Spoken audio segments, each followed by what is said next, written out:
scholar Jared Reddick famously said, "High school never ends." And how could it? Forcing young adults to take exams that will determine the rest of their lives whilst having their bodies transformed by levels of hormones normally only available in energy drinks. The only thing that...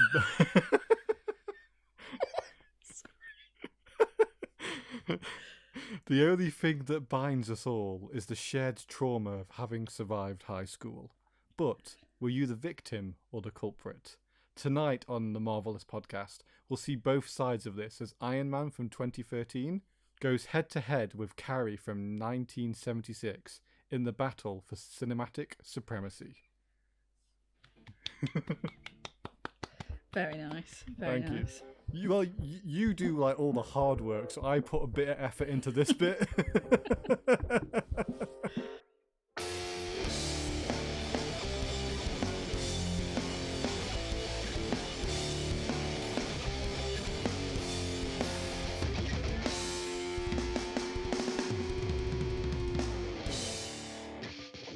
Hi there, and welcome back to the Marvelous podcast with me, your co-host Josh.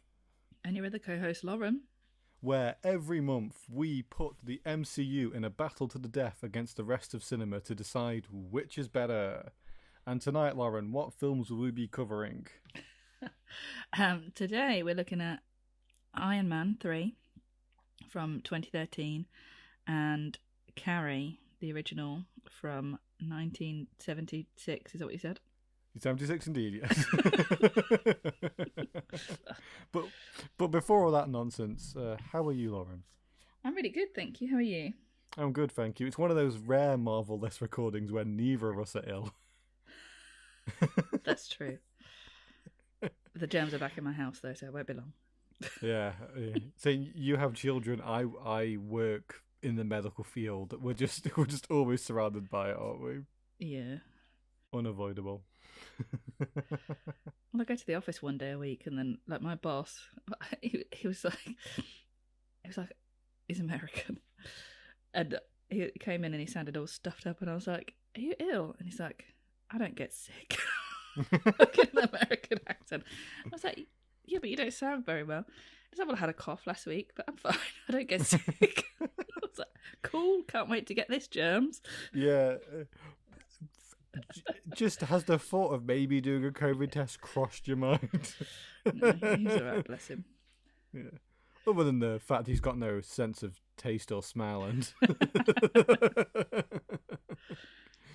hot flashes, he's all good. So, Lauren, let's get right into it in what I would call maybe expert timing for us, like expert speed for us. Yeah, that is quite a short intro for us. I know, I'm feeling it tonight. I ate mountains of pasta and that's giving me carbohydrate. I'm like a marathon runner. I've got carbohydrate energy now. The best kind of energy. Yeah, definitely not going to crash in about 25 minutes. And then for the rest of the podcast, I'll just be like leant back and like, oh.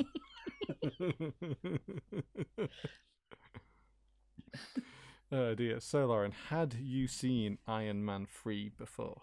I had seen Iron Man 3. I actually went to the cinema to see Iron Man 3. Very nice. Possibly 2 or 3 times. Can't remember if we went to cinema in Derby to watch it in the director's hall, possibly. It would have been during our time at uni for certain, yeah. Yeah. So possibly. But I definitely saw it at the cinema. I think at this point I was fully into Marvel. I was an Iron Man stan. I was ready to watch. Really excited to watch this at the cinema. Had you seen it before? I had, yeah. This is probably or when people like say, you know, want to get into superhero movies and stuff, I always say Iron Man 3 is such a good place to start. Yeah. It is like, it is maybe my favorite. I'd certainly call it one of the best. Yeah. Like, I think a lot of effort went into this one because they knew, because of how many people were brought in by the Avengers. Like, this is the follow-up to the big one. Mm-hmm. And so it does what I think is always a correct move after the big one. It goes really small scale. It goes really, really personal. Yeah. And it, like, you know, it they pull in a new director, Mhm. like some fresh blood, but like someone that's worked with Robert Downey Jr. before, someone he has a relationship with. Yeah. Like it's just like this is Marvel pulling out all of its like big guns just to go, oh, you're in the MCU now, welcome, this is what we've got to offer. I then do think they followed us up with Thor Dark World, but but that's by the by. Yeah. I don't know what they were thinking with that one, but yeah, well, that's for another time. Yeah, that's for next month. Oh. I've realised we didn't say what is the like, even though it was mentioned at the start of the podcast. What is like the overarching theme of Iron Man 3 and Carrie? What brings these films together? So the theme I think we settled on was don't call someone ugly in high school. Yeah, be careful who you call ugly in high school. Oh, that's it, yeah. Because they've both got kind of like a revenge theme Yeah. throughout, which I think it ties them really nicely together, actually. Yeah. How do you feel watching Iron Man this time? Do you feel like you had a different experience watching it this time to previous experiences? Yeah, definitely. I loved every second of it. Like truly, truly, truly. This was Aisha's first time watching it, and she had it in her head that she didn't like Iron Man movies, and she couldn't believe how good it was. and I was like, "This is what I've been saying. This is the good one." Like I certainly, because the last Marvel film I watched was Avengers, which is one that I really don't like. Like. Then it being followed up with this, which is one of my favourite, I was so happy. Like, I loved every second of it. Like, comparative to the Avengers for me, like, all the jokes land. Like, I actually care about what's happening in the movie. Yeah. And, like, I'd say, yeah, for you, was it a very similar experience you've had before? Or was it something new? I think it was completely, like, different to how I'd ever experienced it before. It was really weird. Yeah. Because when I watched this before, it's kind of been like I've loved it, but it's also been a bit Marmitey. Like, yeah. I can see why people don't like it. Because, he's got no tech, he's got no suit. It's like he's in a suit for like about not even 5-10 minutes of the entire film. We can argue about this in a minute, but I'll let you finish your point. And I can see why people don't like it, and I remember enjoying it, and I really felt like really emotional about his whole progress through this film. It was really sad, and it just made me feel so sad for him, and I had all these emotions about it. And this time I watched it, I found it so funny. Yes. And I was like, I don't remember it being this funny. And then, like, in my notes, I've like, I don't know how I'm supposed to feel. I don't know if I'm supposed to feel really sad or if this is meant to be really funny. And he directed, like, The Nice Guys, didn't he? Yeah, Shane Black. Yeah. So I was just like, I had that whole vibe from it this time. Yes. About how funny it was. And even though it was, like, subtle funny, it was still really, really funny. And I enjoyed it on a completely different level this time. I saying Shane Black in most of his work, like I'd say Kiss Kiss Bang Bang, Nice Guys, and Iron Man 3 have all got a very similar vibe, which is funny for three films that are very, very different. Yeah. Like, he must be an incredibly funny person. Yeah. Like, and this is not doing the whole Joss Whedon, he's right behind me kind of jokes. They're like, sometimes they're just like one-liners. Sometimes they're looks people give. Mm-hmm. Sometimes it's a longer kind of joke that the film's trying to tell. Yeah. Like a lot of the one-liners, I do wonder whether they were written or they were improv. Like when he sees the little boy in the bar and he's like, "I loved you in A Christmas Story." No, that's funny. Like, I can imagine Robert Downey Jr. just like saying that to that poor kid. Yeah, I do wonder whether he was allowed to do what are they called? They're called ults, aren't they? When they're like, "Oh, just give me 5 of those and we'll pick." Yeah, maybe. But the first one was made entirely from improv, so the first one was entirely ults. So who knows? I do think that John Favreau is a great filmmaker, and don't take that away from him. But like, I don't think this would have been John Favreau's Iron Man 3. No. And I like that it's so different. Yeah. Iron Man 1 and 2 are great in their own way, but I just... I don't know if he could have gone on this emotional journey in John Favreau's Iron Man 3. I don't think he could have. No. Again, not to say that John Favreau is completely unavailable of those skills as a filmmaker. Like, you know, he did a lot to do with The Mandalorian. The Mandalorian's a very emotional story, and that's all John's work. You know, he didn't direct, but he did produce and like was very heavily involved. I want to come back to the thing you said about he's not in an Iron Man suit for this. I was like, he's in an Iron Man suit for loads of this. I thought the criticism was that he wasn't an Iron Man. There's like a 30-minute stretch in the middle where he doesn't have it, but the hour before and after that, actually the hour after that, I think he wears about 15 Iron Man suits. I mean, that is amazing. That whole sequence is so amazing. Yeah. But I think that's what people were complaining about. He's not wearing a suit. Like, I remember people being so annoyed by this film. And they were so disappointed because I think because it was so different from Iron Man 1 and 2, they were like, this can't be good because it's so different. And it's very like a Shane Black film, isn't it? It's how he makes films. Yeah, he here is laying the groundwork for people like James Gunn and Taika Waititi to come and make their space in the Marvel Universe. Yeah. You know, he's going that we can do films that are more like the director's work than they are like the Marvel Universe's work. Mm-hmm. You know, and I'd say that the vibe of Ultron is more like Iron Man 3 than it is like Avengers Assemble. I think even Joss Whedon goes, I should be a bit more like Shane Black, I think, with this one. Like, the stakes are really, really personal in Ultron as they are in this. They are super personal in this. Like, I don't get the snowsuit criticism because he's in it for like all of the film. I know. Like, I just distinctly remember that being the criticism. It's like the only person who actually doesn't get to wear a suit really is Rhodey. Like, that'll be my complaint. To be like, where's War Machine in all of this? I'm Patriot. Sorry, I'm Patriot. Anyway, Lauren, would you like to talk us through? I do have a comment about the logos if you'd like me to start with that. Yep, go for it. Did you notice it, Lauren? No, I didn't.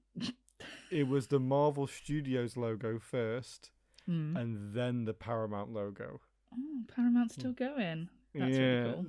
And because when it started with the Marvel logo, I was like, "Hang on, wait, is this it? Is this the turn?" And then the Paramount logo played, and I was like, "Oh, it's fine. We still got our good friends at Paramount here." Well, maybe it's from the next one then. Yeah, I'm genuinely excited to see when we lose our good friends at Paramount Pictures. Oh, right, okay. Iron Man 3 starts at a New Year's Eve party in 1999. Tony. So I just remember, me and Aisha were talking about Y2K the other day, and that just brought it up, probably because we watched this film, and I was like, "Yeah, I was 6. I didn't really understand what people were scared about, but I remember being like really scared. I remember my granddad Mike, who worked in computers, being like, "It's not going to be a problem. It's fine." I just remember like the complete fear mongering and everything because I can't remember what year I was in. I must have been. If you were 6, like I must have been, what? I was in primary school. I must have been like year 5 or year 6 or something. And it was just constant. Like the media, like any like newspapers, media, it's like, oh, Y2K, everyone's watches are going to stop working and all of this stuff. And I remember being quite afraid. Yeah. And then the next day you just go to school and they were like, well... That was stupid, wasn't it? Yeah. It's like the reverse of COVID. People were really concerned, but nothing happened. Whereas with COVID, lots of stuff was happening, and the concern seemed to die quite quickly. Funny. Anyway, at New Year's Eve party in 1999, Tony met a young scientist called Maya Hansen, And she was experimenting with like a plant, and that could regenerate itself basically, but she hadn't quite got the formula correct. So instead of actually regenerating, it just blew itself up, or parts of itself up. Yeah, with her formula, the damaged tissue or whatever it is regrows using heat, and it explodes in the New Year's Eve party because it's in an oxygen tent, isn't it? So it's in a really oxygen-rich environment, so it explodes when Happy pulls a leaf off of it. Yeah. Happy with the best haircut going, by the way, I want to say. It's such a weird haircut, though, as well. It's not like a 90s... Is it a 90s haircut? It's like a complete weird mullet. I was like... Do you reckon Shane made him do that haircut because like, I'm directing this one, John? You're going to have a bad haircut. I don't know. That must have been hard, being like bumped out the director's seat and then still being in the film. I would love to know what John thinks about it, actually. That would be like, if I could speak with Jon Favreau, that would be one of the things I'd ask. Be like, what was Iron Man 3 like to make? Is it a good film? Did you like it? Yeah. Now cut back to, present day. Tony is suffering from after the Avengers fight in New York. He's having nightmares. He can't sleep. He's just in quite a bad way, really, in a personal space. He's not doing well. I would say the whole film does have like a really good portrayal of anxiety. Mm-hmm. As someone with like high functioning anxiety, like the way he's like Robert Downey Jr. is not overplaying it. He's not under. It's all pitched at the right level. He's just like the bit where he's in the bar and he thinks he's been poisoned. He's like, no, you're just having a panic attack. It's like, and that's what panic attacks feel like sometimes. You go, oh, someone has poisoned me. I actually am dying now. Yeah, no, that's true. Like if you've ever had a panic attack, you feel like you're gonna die because you can't catch your breath. And when you have never experienced that before, your first thought is I'm gonna die. Yeah. But yeah, so he's suffering with panic attacks as well. And yeah, he's just not in a good place. And then then the Mandarin comes on the TV. Yes. It makes everything worse. So there's what makes him feel even worse, doesn't it? There's a terrorist. Yeah, it's a good way to put it. I liked that. Just makes everything bad. This terrorist. How dare these terrorists make things bad, man? Just ruining people's fun. So the Mandarin's on the scene. He's doing seemingly random bombings. Lots of people are dying. And Tony doesn't really know what to do with that information. After being in New York, he's by himself now. And he doesn't really know what to do next. And then these bombings keep occurring. He eventually calls out the Mandarin and says, come to my house. I'll sort you out. Yeah, because Happy, who's now the head of security at Stark, follows this guy who happens to go to one of the Mandarin bombings. Yeah. And like Happy gets caught in the explosion, and then Tony's like, fuck you, come to my house, I'll kill you. This is personal now. Yeah. I mean, there is something deeply American about that. Maybe a bit of a criticism, where it's like Tony was like, not really sure to do about the Mandarin until someone he personally knows gets hurt, and then he's like, well, now I've got to do something. I think that's the nature of emotion, though, isn't it? Like, yeah, exactly. It's tipped him over the edge. Like he could, he's distanced from it at that point, and then as soon as Happy is on the brink of death, he's like, I can't let that go. Other people are gonna be like this now, so I have to do something about it. And he's potentially the only one that can do anything about it, because where are the Avengers? Nobody knows at this point. This is the issue with connected universes. It's every time we've mentioned it before. Every time something happens, you've got to go, where's Captain America? Like, You can forgive Four for not being about. Four lives in space. Yeah. You can kind of forgive Black Widow a bit because she's like a spy dealing with more secrecy things. Hawkeye is a family man who's probably at home. But then you go, where's Captain America? Where's Spider-Man? Where's, where's Nick Fury? Where's all these people? I mean, this film at the end does answer the question, where is Bruce Banner? So yeah, well, in this, when the Mandarin and his people come to Tony's house, they start bombing it. I forgot. Sorry, Maya turns up to say, "What did she come to? I can't remember what she turns up for." Basically, so should we just spoil the twist already? I know why she I can't remember what her actual reason for his turning up. Well, the thing is, she wants to kidnap Pepper. Yes. So to motivate Tony to give to work for AIM. Yeah. And I think she'd just gone to the house to kidnap Pepper. Yeah, but she turned up and she was like, "Oh, I'm here because of," and I can't remember what she said. Well, she thinks that Tony can just be leveraged into working for them because Tony almost figured out the problem the night they met in 1999, whereas the guy who actually runs AIM, whose name is Killian. That sounds about right. Gilliam thinks that Tony will only work if he's under complete distress. Is that right? I don't think that's right now. Oh, it is Killian. Sorry, Killian. Yeah. Killian Greaves. Killian Aldrich. Killian. That's his name. Killian Aldrich. Aldrich Killian. Aldrich. His surname's Killian. Yeah. Well, apparently she goes there to warn Tony about what's going to happen, and then the bombings happen. Great sequence.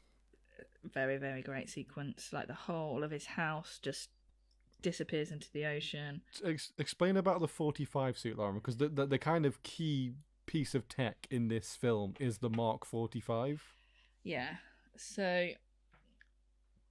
at the beginning of the film, you see Tony stabbing things into his arm, like injecting things into his arm, which must be like magnets or something, that allows pieces of the suit to connect to his body. So he doesn't have to put the suit on. He can just stand there and the suit will come to him and it will just, zip it up on himself in a kind of way. A lesson that he's learned from the Avengers, because he had to go to Avengers Tower to put on his new suit when Loki was there. Yeah. So what if the suit, instead of him having to go to the suit, what if the suit can come to him? No, that's right. Because this is one of those sort of things they did with Tony, but never point out to it. Every Iron Man suit is like a lesson learned from the Iron Man suit before. Yeah. So he's like, in the first one, the arc reactors are too hot. You can't use the arc reactors because they run out of power. Second one, the suitcase one is too shitty. It can be broken really easily. But it runs on less power. So it's all these really fun lessons, and that's a lovely bit of storytelling to do for all the MCU. And I'm certain next time we see Tony, the issue with the 45 will have gone from this. But then, Lee had a query. He was like, why is the suit going to Pepper? Has he been injecting Pepper in her sleep? Well, I know that he makes the move to mimic her body so that it will just hit her first. Yeah. Which I said to Lee about, and he was like, well, how does that happen if it's not got the connectors or whatever? Well, I assume that the things he's putting in his arms are just to do the motion controls, basically. They're not actually probably to connect to him. He's just basically, he's got on the special gloves that are in his body. Yeah. Because you're right. It's the whole the War Machine suit being taken in the last one. The suits just work for anyone in them, don't they? Mm-hmm. Something that he never fixes. That's something he never gets to fixing. What? That anyone can just wear the suit and it works. Yeah, you'd think he'd have voice recognition or something. Or an eyeball scanner. Yeah. And from Avengers, we know eyeball scanning technology does exist in this world. That's true, yeah. Anyway, so the 45's a cool suit that flies around. Yes. So the house is completely trashed. Tony gets dragged into the ocean by pieces of the house. Tony and Pepper and Maya are safe. Mm-hmm. And then as Tony goes down, the suit starts helping him trying to get out of the ocean, which is actually awesome. Amazing. It's so good. He's like pinned down like with like a steel rod or something. And then Jarvis is like, I'll help you. And the hand flies off, grabs hold of his arm and starts pulling him, and then goes back onto him and then jets him out of the ocean. But then at that time, it just flies off to Tennessee because they were talking about someone living in Tennessee. Well, he did. The last command before the house is attacked is he asked Jarvis to put a flight path to Tennessee. Plan. Yeah. Because he's going to investigate one of the bombings. Yeah. Jarvis does him a solid because he then flies him to Tennessee whilst he's unconscious. Mm-hmm. And he wakes him up before he completely drains his heart. He's like, suits at 10% power, then he wakes him up. But that's the funny thing, that you forget that his heart, like, you forget that he needs that. Like completely... Because in Iron Man 2, it's like really detrimental to his health, that whole thing. And then, he's got that clean power that it's fine. But then you forget that, he still needs that power to keep that crap away from his heart. And it's just like, you forget about that, like the urgency of that. So it lands in Tennessee in the middle of the snow. Everyone is presuming he's dead because, he's not rose out of the water. And now the audience has to bear 30 minutes without seeing an Iron Man suit. You see it, but it's just not being used because it's charging. Yeah, that's a good point. It's still in shots. Fucking babies, Lauren. Seriously, I'm actually realising how much that irks me. Well, let's wait till we get to actual Spider-Man. Because that was a thing, wasn't it? Oh my...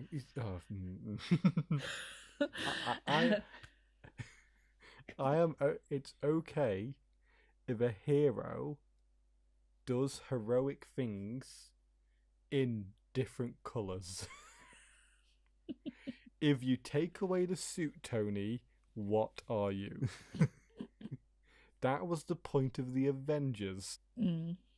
The philosophical question that the Avengers asked Tony Stark is: if you take off the suit, Tony, who are you? And Iron Man 3 answers the question: if you take off the suit, Tony, who are you? But then he asks that question to Peter, doesn't he? He says, "Yeah, exactly. Who are you about your suit?" Like, exactly. It's almost like it's thematics. And these are thematics for children's movies, and people are struggling with this. I see about 10 TikToks a day, by the way, Lauren, that media literacy is dead, and I'm starting to believe it more and more. Oh no, I don't know what you mean. There's like teachers saying that children don't understand how to decode messages and stuff like that, and I think it's a hangover from COVID where the kids have been in like homeschooled or whatever. But, yeah, I know what you mean. They're like, the teachers are like, they don't understand lots of, like, so many basic things that they could expect them to, but my one comment on homeschooling is: have you ever walked around a supermarket, like pushing your trolley, doing your shopping, and gone, yeah, everyone in here is smart enough to educate a child? Have you ever thought of that walking around the shops? No, I haven't thought about that, but I did see some. Someone was talking about homeschooling on TikTok, and it basically set out that like the school day was invented. I have no idea if this is true, but this is what they were saying. The school day was invented in light of the Industrial Revolution. Yeah, Edwardian times. Yeah. Yeah. So, and basically, school was just invented to raise workers to go into the thingy. So they want people to be compliant. They want people to say yes, no, whatever. And I was like, that's kind of like, it is true. It rings quite true. And then she was saying, so like, why do we want to? I don't want to do that. So why would I make my kids do that kind of thing? And which is fair enough, but that's very fair. But your children probably should understand basic mathematics. Oh yeah, definitely. your child should know what a percentage is. Yeah, the people that are like, oh, they just choose what they want to learn that day. That doesn't work. It surely doesn't work. No, like my partner is a primary school teacher, and I promise you, teaching is a dangerous and delicate craft that takes years of training to do. Like, humbleness aside, I consider myself to be a man of moderate intelligence. I could not educate a child. No. I could tell them where all the skulls are in Halo 3, like where all hidden levels are, but that'll be good for one thing, making them not able to relate to people in their class. Oh, yeah.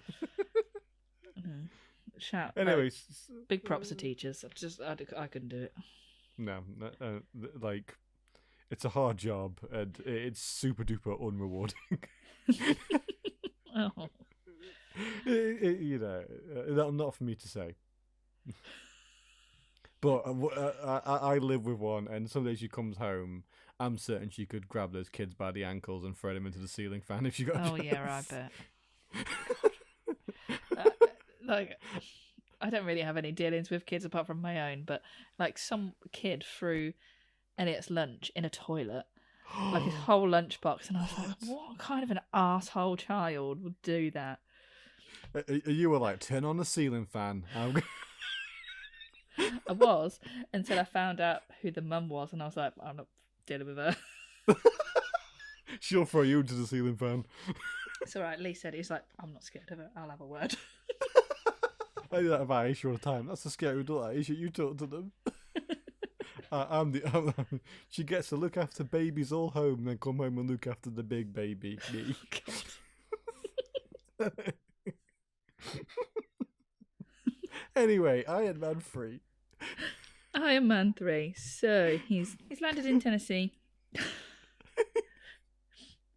He puts on a poncho. He sends a message through a payphone to all of his like Stark systems to let people know that he's okay, and in the hopes that Pepper will get the message. And then he wanders off, dragging his Iron Man suit through the snow, and he comes across like a little shared garage kind of place. Like a barn. Yeah, a little barn. And he stumbles upon like a kid's laboratory, like a Dexter's lab of sorts. And he just sort of like settles down in there just to get out of the cold. And then some kid walks in with a potato gun and threatens to shoot him. And then he reveals that he's Iron Man. Makes this the newest little friendship, which is ever so cute. I was like, oh man, this kid in 10 years' time is going to create the most confusing cameo. Then when people go, who the fuck was that at Tony's funeral? Oh, bless him. It's like, is it people not recognise the child from Iron Man 3? Like, he is about like 2 foot taller. But like, he's got the same face.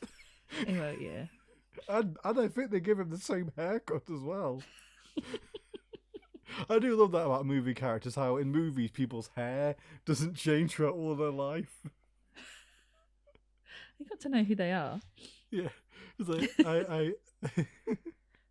like I've always had this haircut from when I was 5. When I'm 80 years old, I'll have this haircut. I've had a very similar haircut since I was about 15, to be fair. Well, when they make the movie of your life, Lauren will know what haircut to pick, won't they?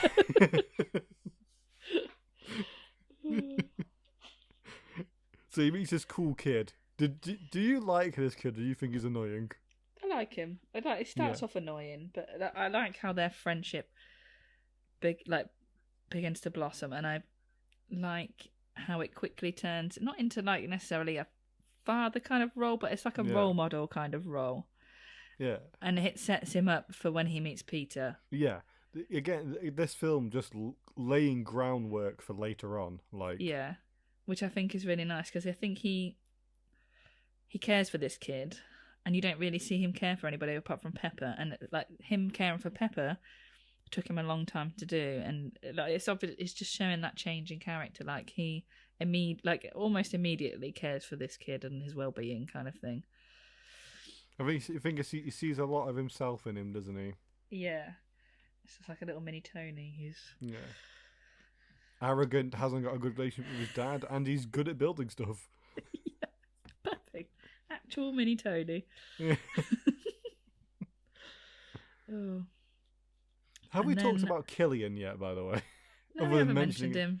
Is he worth mentioning? I don't know. I mean, he is the thematic connected between this and Carrie. Oh yeah, we forgot about that. He's also the villain of the piece. So at the party in 1999, before heading back to Maya's hotel room, they're all in a lift to go up, and then Killian, scrawny, slightly disabled Guy Pearce type. Yeah, just doesn't. I don't know. They've just.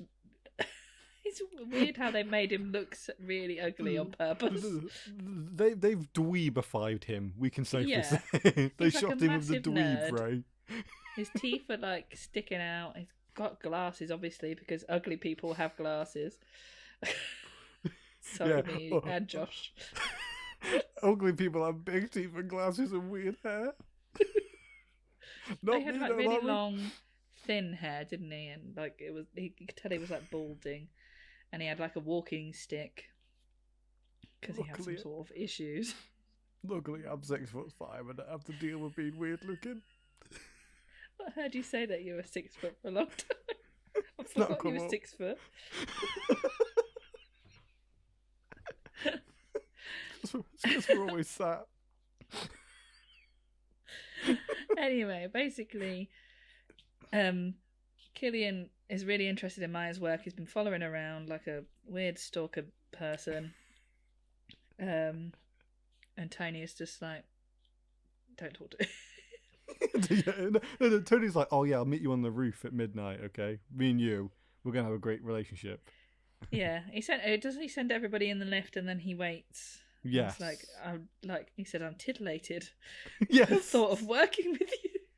I'll meet you on the roof, and then he never does, and he waits on that roof. I think when he goes and sees Pepper, he's like, I thought about jumping off, and then he changed his mind, and then... Yeah. It was the best thing that ever happened to him, I think he said. Yeah. So I do want to say, the twist of this film of him being the villain is spoiled by the fact they cast Guy Pearce, who is only ever villains. I've never really seen him in much. I remember him being in Lawless. I can't say I would have seen many of his films. Basically, every film he's in, apart from Memento, he is the good guy that turns out to be a bad guy. Is that the only part he can play? Apparently so. Yeah, so he meets up with Pepper at one point. Flirts. Yeah, he meets up with Pepper for some flirting. For some light flirting. He's attractive now. He's got normal teeth. He doesn't wear glasses, so he's not ugly anymore because he doesn't need glasses. He's not got a haircut. He's got all his hair back. Basically, he did what Elon Musk has done to himself. Got hair plugs, sorted out the way he looks. Yeah. But how did he do it, Josh? How did he do it? I assume. I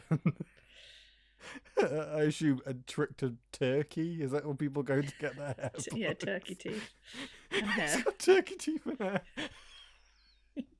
and the limp. He lost some weight and he cut out spicy foods and drank enough water a day, and it's sorted his limp right out. Miraculously gone. The GP was right. He says to Pepper that physio, right? Yeah, I've had years of world's best physios or something like Got my Anyway. 10,000 steps in. This plot sequence is all over the place. It's, Wrote fu- this it's film. fun. You know, maybe Shane Black is a bad writer. Oh, all right. So they do some digging around Tennessee. They go and look where the bombings happened, and there's like 5 shadows on the wall. And they say that the guy that died doesn't get a shadow because He went to hell. he went to hell. And then Tony realizes, it's a misfire. Like, these people aren't supposed to be bombs or whatever. He realizes it's the people that are the bombs. Yes. They're not carrying bombs, they are the bombs. Yeah, they're the bombs. And they burn at what, like 3,000 degrees or something? I have no idea. Can't remember. So he ends up having a fight with some more of like the extremist AIM people. Yeah. Yeah.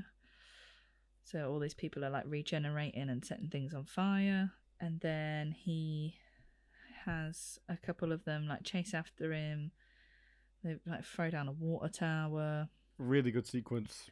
Yeah, all very good. And then he fixes all of that, and then he sends the boy Harley to go and look after the suit while he finds out what's he looking for, where the Mandarin is. Yeah. And then he finds out that he's in Miami. Yeah. There's a great sequence where he's like, because Jarvis is just about working again, because he's running off a car battery, isn't he? Yeah. And he's like, Jarvis is like, I've located the original call to Miami, and he's like, okay, Harley, look at the screen, tell me where he really is. And he's like, oh no, yeah, it's Miami. And again, I'm slaughtering it here, but it's very funny. Yes, like this whole film is so funny. Yeah. Like, the first thing I wrote down was, this is so much more of a comedy film than I ever remember it being. Yeah. I think it's the thing that the Coen brothers always dance in, is if a film is serious, it actually has more room to be funny. Yeah. Like, because comedy films just have to build momentum, don't they? Constantly, like, jokes have to keep getting funnier and funnier and funnier. Whereas with this, it's actually a bit of a palate cleanse. Like, you'll watch a scene where the Mandarin kills a man on television. It's quite intense. And again, it is a film for children, so you do need a couple of jokes to kind of clean away the palate. I was really surprised. I couldn't remember how much blood and violence and death is in this film. Yeah. Oh, speaking of blood, Lauren, there's something. Is there a bit of blood that keeps coming and going? Well, you tell me, Josh, because I didn't notice this at all. Well, it wasn't even me who noticed it. I noticed the thing that made Aisha notice it. At the beginning, when Tony's testing out his Mark 45 suit, the faceplate flies into his face, and it cuts his lip a bit, because you could imagine it would. He's testing it all out. And the cut on his lip then appears and disappears and appears for the rest of the movie as and when. And Aisha couldn't stand it. Yeah, I assume that it's reshoots. Oh. See, if I ever watch that, I'm gonna be like, ugh, why? So thanks, Aisha. Yeah, well, again, I was saying what Aisha's done there is, it's when you're at the cinema and you notice the stain on the screen, and you're like, great, now my entire film's just going to be looking at this stain. So he goes to Miami Beach. But first he goes to a hardware store And because makes the some suit's shit. not working. Yeah. Because I think Harley says you're a mechanic, right? You can. Yeah, calls himself a mechanic. He's like, he has a panic attack about his suit and like, how am I supposed to defeat the Mandarin with no suit? Yeah. And then he says, "You're a mechanic, right? You make stuff." Yeah, make something, asshole. And then he literally is in a B&Q kind of place, grabbing loads of stuff. He must look like a serial killer, putting the stuff through the checkout. He hasn't got the full Marvel disguise on. He's only got glasses and a hood. He's not wearing a baseball cap as well. If he had a baseball cap, true. he'd have the full incognito disguise. Yeah. Well, people have presumed that he's dead, so he's Yeah. pretty good. So we have that really cool sequence where he breaks into the mandarin's good lord, the mandarin's lair, which I really liked. In the mansion, yeah. Yeah. It was really cool just seeing him float about with nail guns, Yeah. electric gloves and stuff. It was really cool because I don't know, he's still a hero without all his suit, isn't he? You know? Exactly. We literally had an entire film about it. Just why not hammer that point home? There is a bit where he does take the electric glove off with his fingers. He like bites it off, and I was like, shouldn't he be getting shocked in his brains now? I think there was only part of it that was. Ah, right. I think he'd like put like wire on some of it, Oh, so the actual glove wasn't like. I mean, what a shitty way to go. Anyway, he takes down basically the entire mansion. He comes across two birds in a bed, and they're like, then they're just like waiting for the man. I've just remembered the main criticism of this film. Yeah. So these two birds in the bed, they're waiting for some guy to come out. Tony realises it must be the Mandarin because there's literally no one left in the mansion. Yeah, there's no one left in the film. He's just taken them all down. And out pops some English.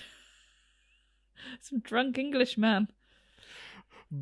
Ben Kingsley certainly earning his paycheck today. It's just so random. It is so funny. It is very funny. Basically every other line he does as a joke, and I don't mind that that's not the Mandarin from the comics with his 7 magical rings or whatever, his 12 magical rings, because that does come up later in the Marvel universe anyway, so it doesn't matter.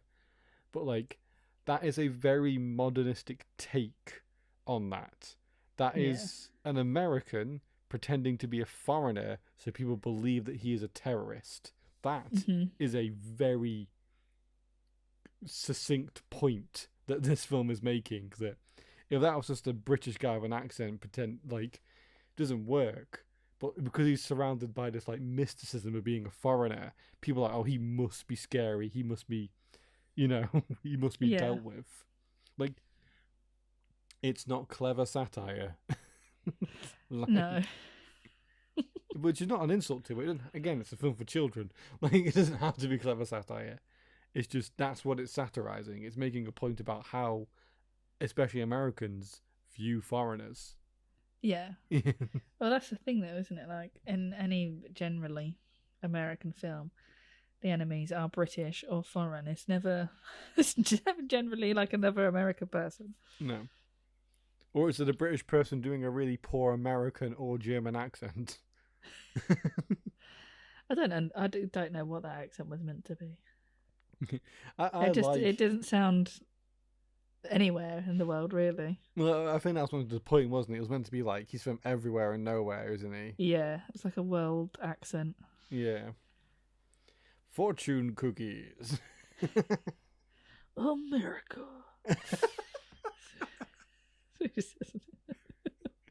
I could do this all day. He's like, diarrhea.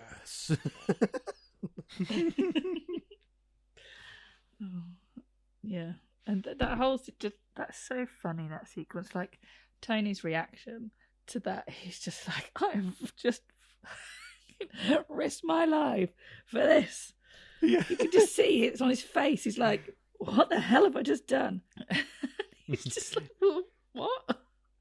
And he does something people very rarely do in films. He shoots his gun and then burns him with the barrel. And I'm like, this is a Shane Black movie.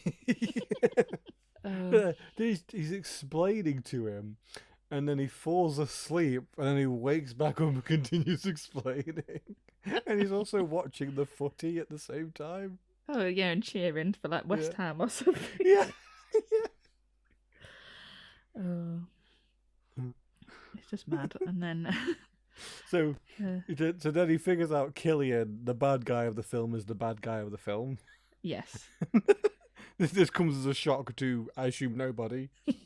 Again, you look at the poster and you see Guy Pearce, and you're like, well, there's the bad guy. So then Stark gets captured. At this point, Pepper's also been captured. Yeah. They take him off to a different place, or in somewhere else in the mansion, I think, isn't it? A different place. They rented this mansion for a week. They were shooting all they could in it. I assume this is Kevin Feige's house. That'd be funny, wouldn't it? Where'd you record Iron Man 3? Just to Kevin Feige's house. Or maybe to even rub the salt in, it's Jon Favreau's house. You can't direct the film, John, but can we shoot it in your house? Yeah. So they've got Tony strapped to a bed.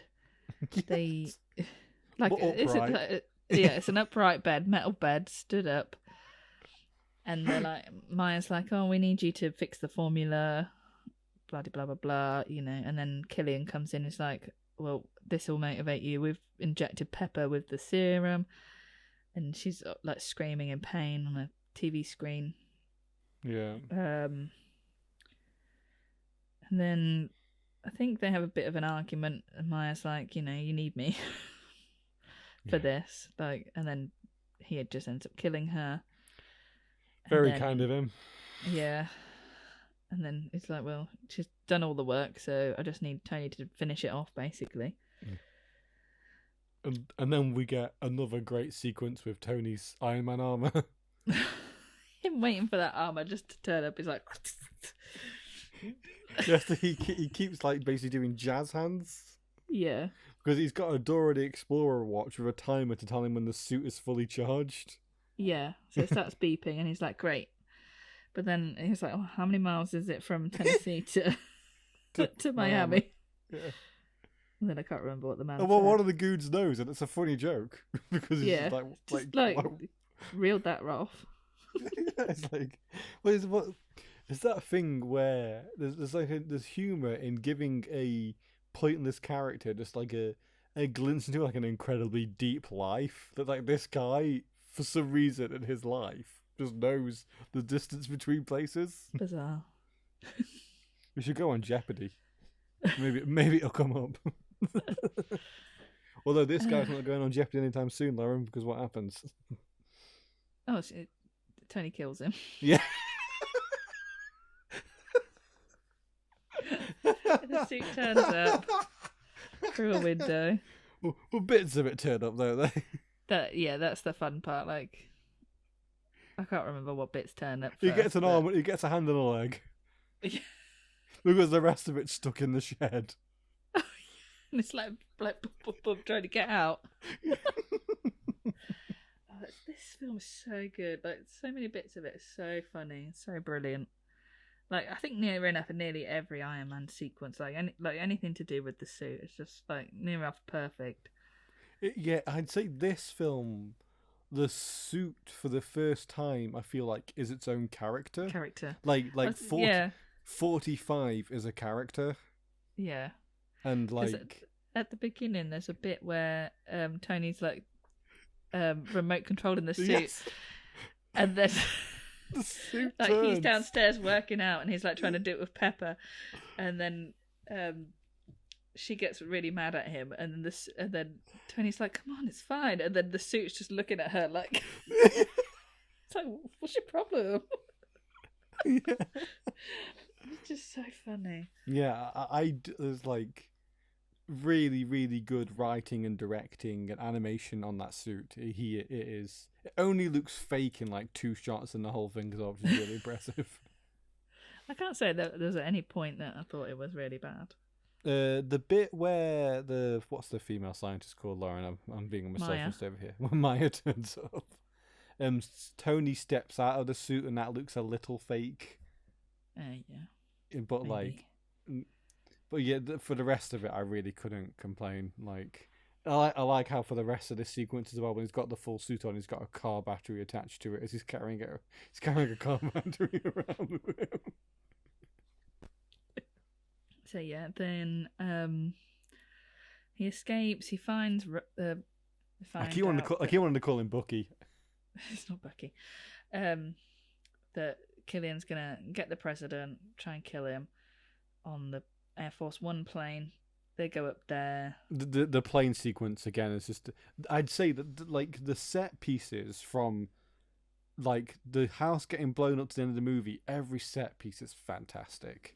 Yeah. Like the plane sequence is brilliant. Like the mansion sequence. Basically, the plane blows up. Yeah.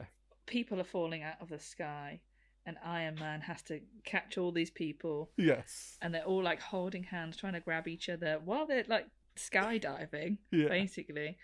And then he manages to get them into the ocean without. Yeah.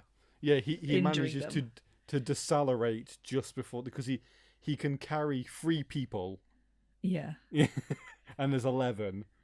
And he gets everyone to hold on to each other. So just before they hit the water, he can decelerate and give them enough upwards force.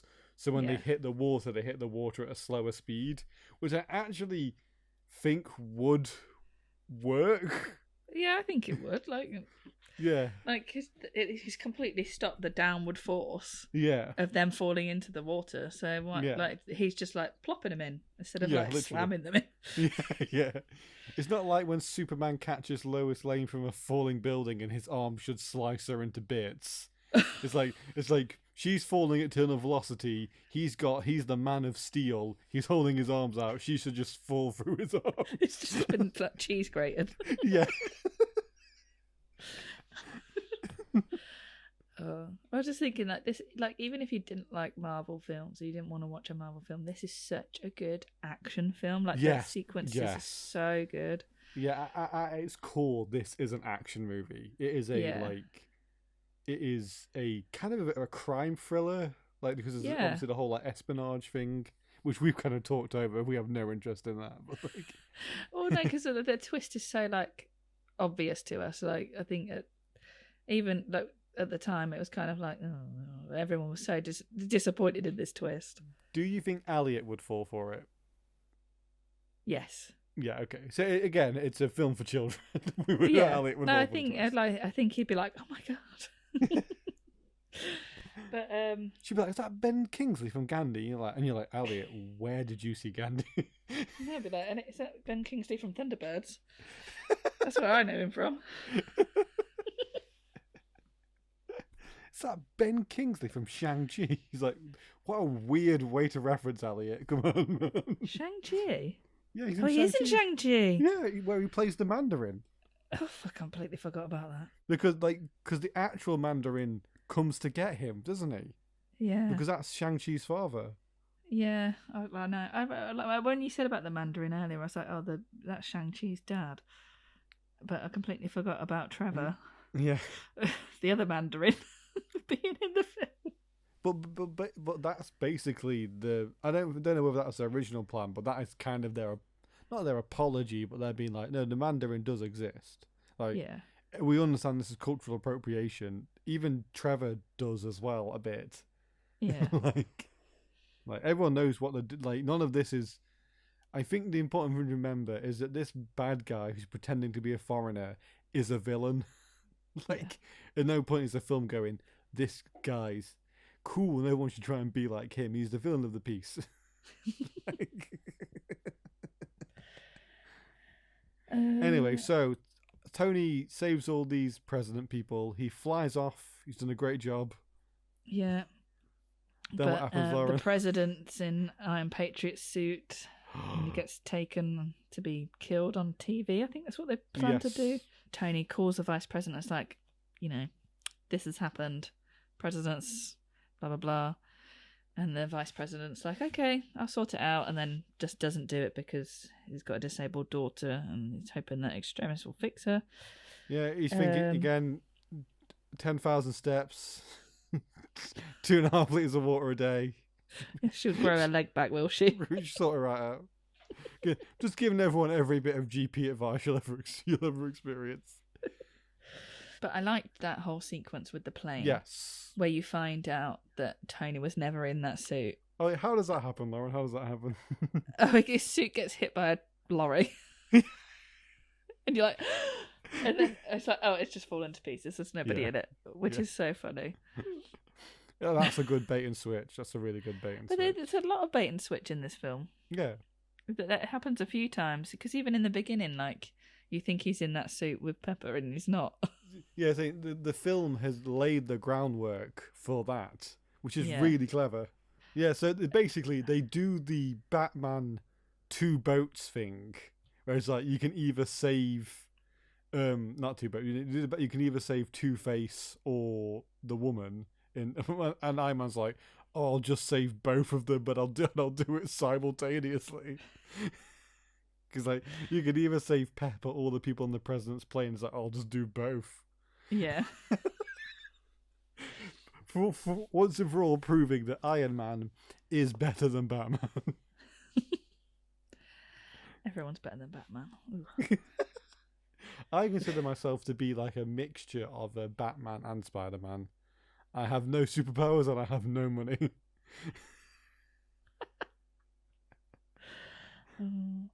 I just don't get the Batman hype. I never have done.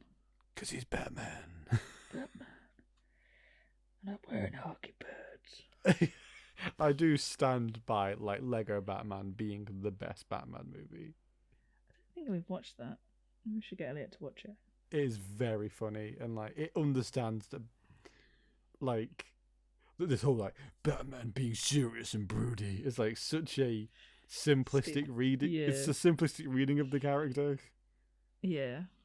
Like no one that has 11 orphan children is always broody. Like, you know what I mean? No one has an orphan son. That orphan son is kidnapped and killed by the Joker, and then you get another orphan son to replace him. You know? It's got layers, man. So, Tony goes to save the president. And Pepper. Pepper's And there as Pepper. well. But something happens in there, and then the rig starts burning, and she falls through. So Rhodey's off to save the president. Tony's after Pepper, and basically she disappears, falls all the way to the floor. She must be dead. It's quite a big fall. She got killed in a big explosion. She fell into an explosion. To an explosion. If the fall wasn't enough to kill her, the explosion probably did it. And then this is what I like to call parkour Tony turns up. And I was like, this is like a Tony you've never seen before, and it's really subtle in the beginning that you wouldn't necessarily notice, but while he's been tinkering, he's also been practicing. Yeah, he's been working and out. He's like Yeah. chopping on like I want to say like a karate board that's Yeah, got it's like like a sticks and judo stuff block, hanging out isn't of it? it. Yeah. So he's been really practicing. He's like proper like athletic, and like to see, if you don't really pay attention to that, not notice that, but you'd be like, what? How is Tony doing all this stuff? But like in an Iron Man 2, Happy is teaching him to box. Mm. Like, Oh yeah, like he's he's been learning how to fight. Yeah. Because if you take away the suit, Wow. Yeah. yeah, That's clever. simple thematics, people. He doesn't wear the Iron Man suit for every second of the film. It's not very good. Fuck off. Captain America basically never dresses as Captain America. Like, we've seen the one time he dresses as Captain America now for basically 6 films. But he is just Captain America without the suit, though. Yeah, and Tony's Iron Man without the suit. Well, he is now. Yeah. Exactly. Bless him. So yeah, this whole dock sequence, because just before it begins, the construction crew finish clearing up Tony's house, which opens up his basements. Yeah, which is full of different Iron Man suits. The other 44 Iron Man suits. I can't remember what protocol he said it was called, but they Yeah. literally all just come flying to him. Yeah, and you get a hint at the Hulkbuster from one of them, which I always liked. There's just so many suits. I was like, I don't even know what I'm looking at anymore. I remember being like, oh, I knew this. I knew which suit did what. And Yeah, you had that book, didn't you, with all the suits in? I remember that. I've still got that in the loft. Yeah. That's very Yeah, cool. this is Aisha loved this. She loved seeing all the suits. She loved how they all looked different. Yeah. And like, it's kind of attention to detail, which you kind of see again in across the Spider-Verse, where it's like all the Spider-Man suits are just like they look different enough to be interesting. Yeah. And yeah, so he does some karate chopping on what's he called, Killian. Yeah, he has a big fight with him. Then the prodigal son returns.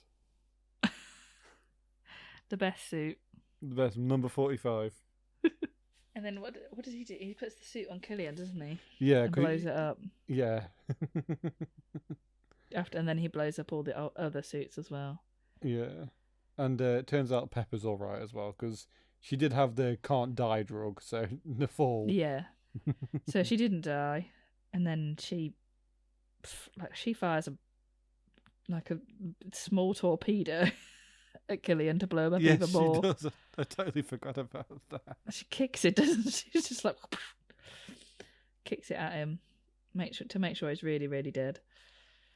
Yeah. And then Tony goes to get his heart fixed, finally. Yeah. So, like, the president's arrested, Trevor's arrested, Happy wakes up, ready to watch Downton Abbey. Yes, great joke. And then Tony fixes Pepper, and everything's back to normal. You know, he's not going to be as an active Iron Man anymore, I guess. I think is what the ending is. He's not going to throw himself out there for every incident, maybe. Yeah, and he's going to move into Avengers Tower. Yeah, and then he throws his arc reactor into the sea. Yeah. He doesn't need it anymore. Because really thanks to the Chinese government. Did we say that before recording? I can't remember. I was recorded. I don't know if you were recorded. So there's a cut of this film for the Chinese audience where Tony gives a big speech thanking China for the help on his heart surgery. And amazingly, Iron Man 3 performed really well in China. Yeah, Can and then you he says, figure out why? And then at the end he says, "I am Iron Man," doesn't he? Yeah. And then we cut to the post-credit scene, which is Tony's been telling this entire story to Bruce, and Bruce has fallen asleep. Because, yeah, I liked how it was a narrated story. Yeah, I liked it. Really worked. Yeah. And Bruce is falling asleep because he's like, I'm not that kind of doctor. Right, shall we give some scores? Great film. Wait, whoa, I wasn't prepared. I forgot that we scored these films. Right, Lauren, what do you give Iron Man 3 overall as a film out of 5? I'm going to give it a 4.5. I'm giving it a good old tasty 4. For acting, I am going to give it a 4, mainly for one person, and Shane Black does something special that no other person in MCU manages to do. He manages to get a performance out of Gwyneth Paltrow.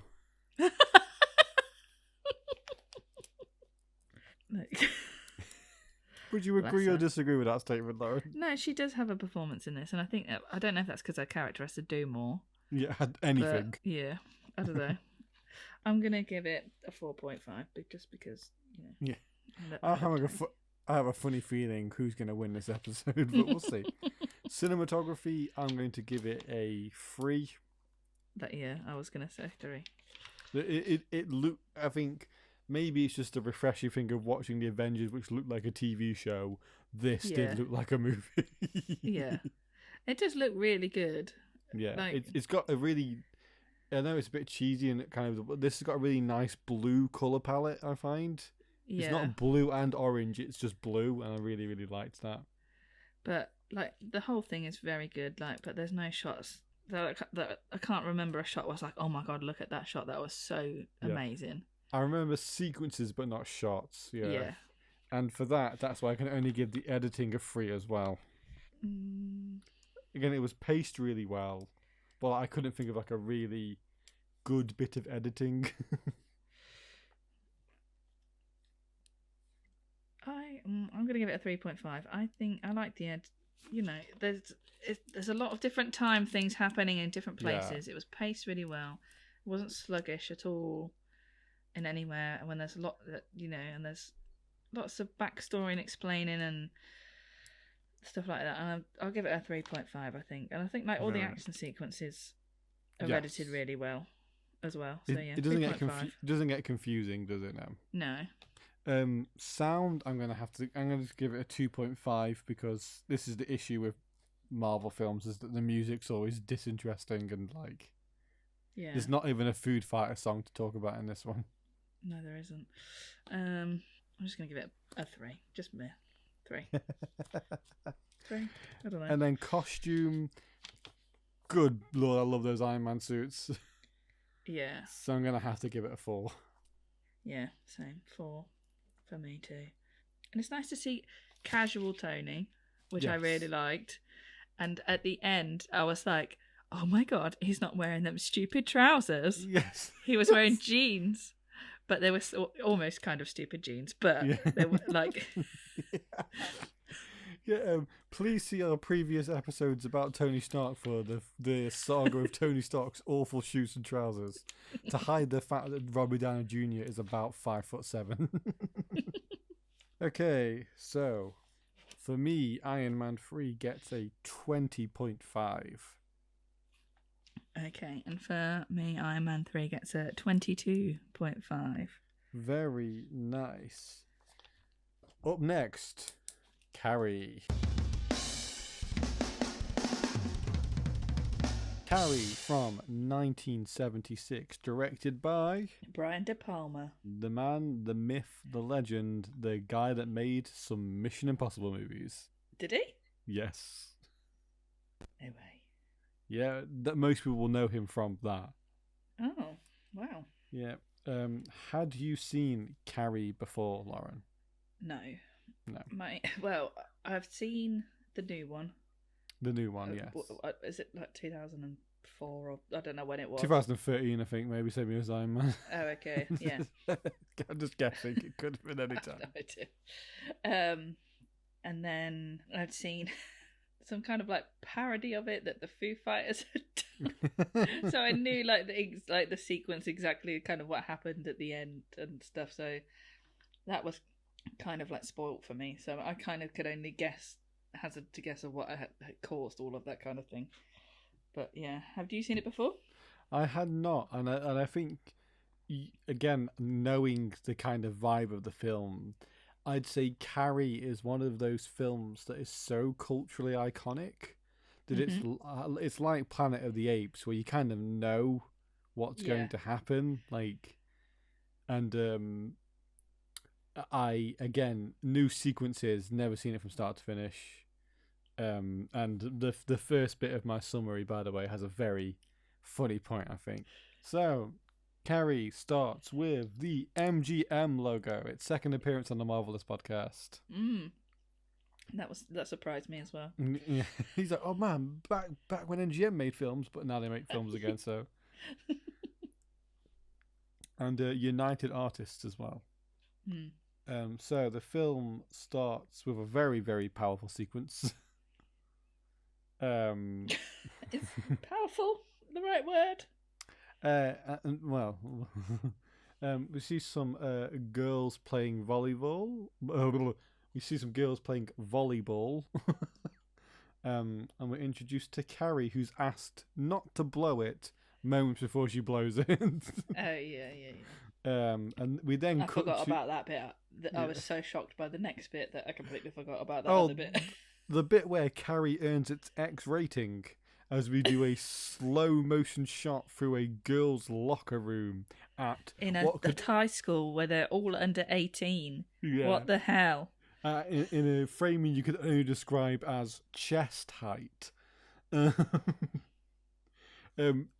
Two things struck me about the sequence. Number one, no running in the showers. There was people running around. Don't run around on those wet floors. It's dangerous.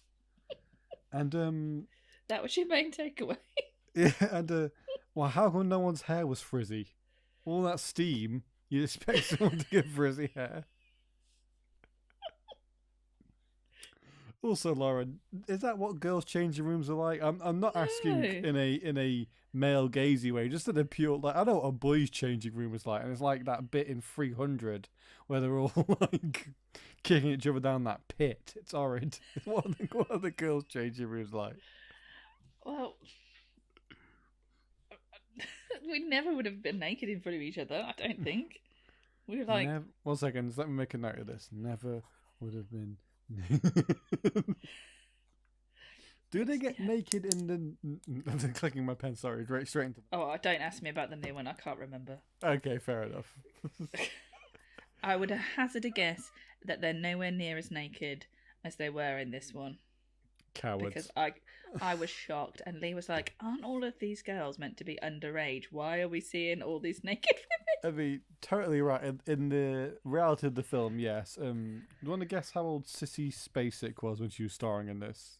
I dread to think. 27. Oh, okay, that's pretty old. Yeah. One of my Which notes is fine, yeah. One of my notes is how old all the high schoolers are in this. It's like the same university from Nutty Professor. I appreciate that they'll all be older, which is fine, but they're in a the film opens in a locker room of girls, even if they're in their last year at school. People are there still going to be 17, which in America is underage. And I was just like, and it was just such a long, slow. Oh well, it's got my favorite thing, Lauren. Lingering shot.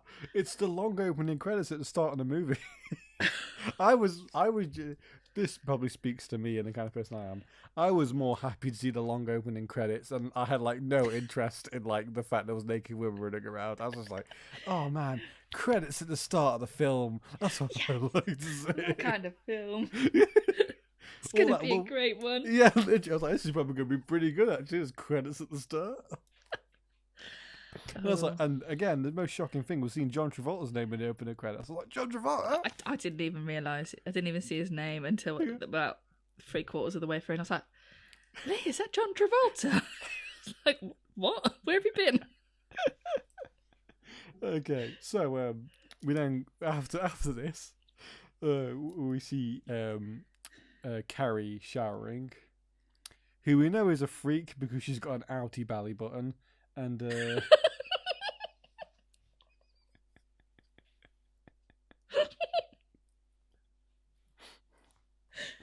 gosh, she must be such a freak. forget all the ESP telekinesis shit. That girl got an outie.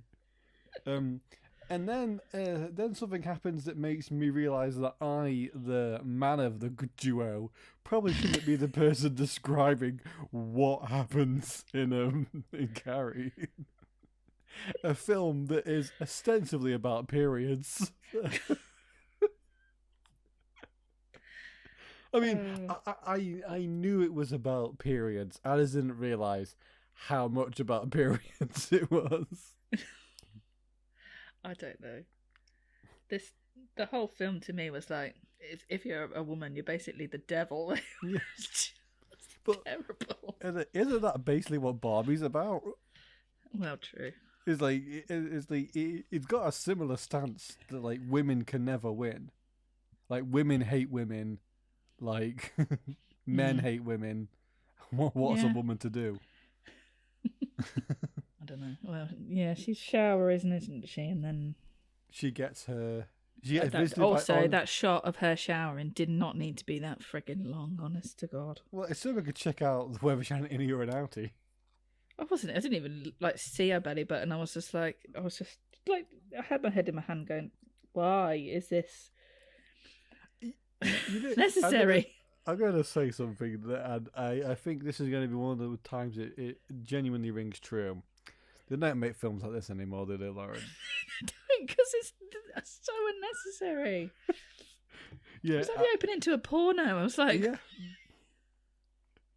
You know, when he was filming this, he was like, what if Tom Cruise was like on some ropes going down the side of a building? I reckon that would be pretty good.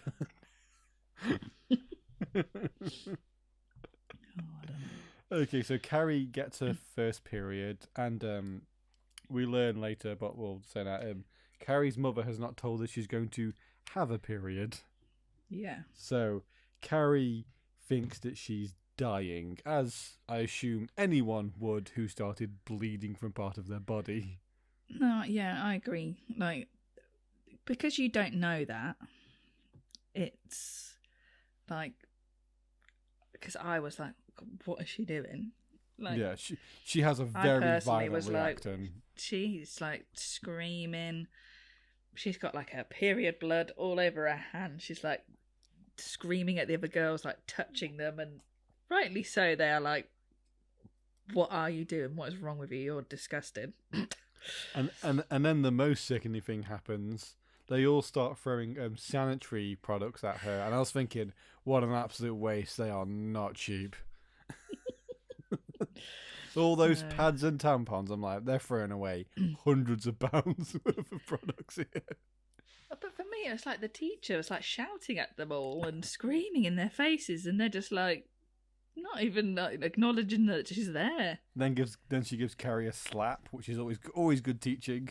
She slaps quite a few people, to be fair. Yeah, that's her go-to teaching technique. I'll ask Aisha whether she does that a lot in her teaching. It was the 70s. Yeah. That's probably quite mild, really. Yeah. You know what? She didn't pick Carrie up and throw her into the ceiling fan. Pretty good day. So, Carrie is then sent to the principal's office. And we get some nice... And this is where the film starts to, I'd say, lay the groundwork of how it's going to look and feel. Mm-hmm. We get some lovely frames within frames. And we get our first split diopter shot, which I absolutely love, a split diopter shot. And you don't see them really anymore because they're hard to do and they look weird. And yeah. But they really work. I'd say it makes this film look iconic. Yeah. Carrie is sent home and the principal keeps getting her name wrong. And so she... I can't remember what he called her. Cassie? Is it Cassie? I don't know. And then she eventually is like, it's Carrie. Yeah, and then a ashtray explodes. Weirdly. Unrelated, I assume.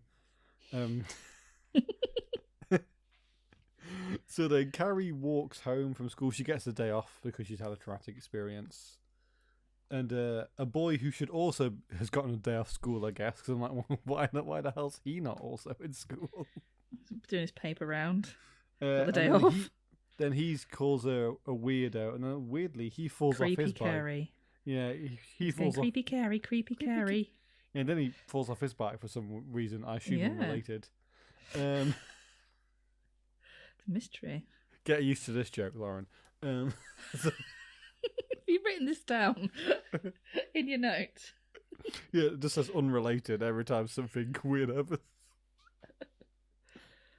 So it's Carrie. So then we're introduced to Carrie's mum, who's gone god bothering, which is the only way I could describe it. Yeah, it's very bizarre. She's invited herself around to other people's houses so she could talk about how great God is. Yeah. If I don't know what the definition of God bothering, it certainly is that one. So we then go back home. We see that Carrie's house is for sale. And on the inside, I understand why they're not selling that house. It is just Jesus memorabilia wall to wall. I would have loved to see those Right Move photos. Just flicking through, being like, a lot of Jesus stuff in his house. Does it come unfurnished? Am I going to have to deal with this when I move in there? Mama gets a call. I'm going to call her Mama from now on, by the way, Carrie's mum. Because that's what she's referred to as the film. Mama? Mama? She finds out that Carrie got her period, and she has a very normal reaction by kicking the shit out of Carrie and putting her in the chokey. Chokey. Yeah, she's just not very happy about it. She's like... The first sin. Yeah. Sin of blood. And then she's like, "What? After the blood comes the boys," or something like that. She's just like, she's just not happy. She's disgusted. It's very bizarre behaviour. It's awful. Like this film, we were going on for like 15 minutes. And I never felt more sorry for a character than Carrie. I know. It's horrible, isn't it? And it's Carrie's mum is also a massive... We find out later truly how much of a hypocrite she is. But Carrie's mum is being a hypocrite. Because Carrie's mum has clearly had sex. She has a child. And she also definitely has periods. And it's just Carrie's getting beaten for her own mum's insecurities about herself. Yeah. And it's awful. Anyway, to make her feel better, there's a little evil Jesus doll inside the chokey. Do you remember this guy with his glowing eyes? Yeah. Carrie's then let out of the chokey later that evening, and then unrelated, some weird stuff happens with her mirror. It weirdly, randomly just breaks and then puts itself back together. Unrelated, one can assume. We then cut to poetry class, which I didn't know was a class you could take. Well, I remember at school we did English literature, I think, and then there was a whole exam basically just about poems. Oh, good. And you had to take the poem, I don't know if you were allowed to take it in, but do you remember there was a book of poems that you had to go through? Who wrote Handmaid's Tale? And Margaret? Oh, no idea. Margaret Atwood. Okay, I remember we had some of her literature in one of our exams. I remember doing, because I think I had to do my first, I think it was English literature or language GCSE, I can't remember, one of them early, and one of them was about Jamie Oliver's cookbook. Turkey Twizzlers. Could you just quickly slam poetry a poem about turkey twizzlers for us here, Lauren? It's a losing battle because I can't think of anything that rhymes with Twizzlers. No. Sizzlers? There you go. Yeah, I'll take it. So, we go to poetry class and we get the true introduction to fucking how old these high school students are. Making the kids from Greece look appropriately aged. Which I think was the same joke I made in the Nutty Professor episode. We get to see there's a girl who dresses exactly like Mario. She's got red dungarees and blue top on and a red baseball cap. And she will not take that baseball cap off for the rest of the movie. Yeah, Carrie says that she likes this boy's poem. Yeah, she said it's beautiful. She was listening to the poem. She said it was beautiful, and then everyone laughs at her. Yeah, and I'm like, oh yeah, this is why high schoolers are the way that they are, because every time someone expresses themselves, they're openly mocked. It's just awful, isn't it? Yeah. Cut to Coach giving the girls a good old talking to. Yeah. And then they have to do PE detention or they can't go to prom. Mm-hmm. Which is social suicide at this high school if you cannot go to prom. Mm-hmm. We get some great music here, which is in time with their exercise, which I really, really loved. And as they got more sluggish, the music got more sluggish as well. That's cool. And I was like, they're telling the story using the music. I've been watching too many Marvel films because I forgot you can do that. Carrie goes to the library as Chris, she's the leader of the evil girls, isn't she, Chris? I think so, yeah. Yeah, tries her luck and gets a good old slap across the face from the PE teacher. That's the second time she slapped a student in the first half an hour of this film.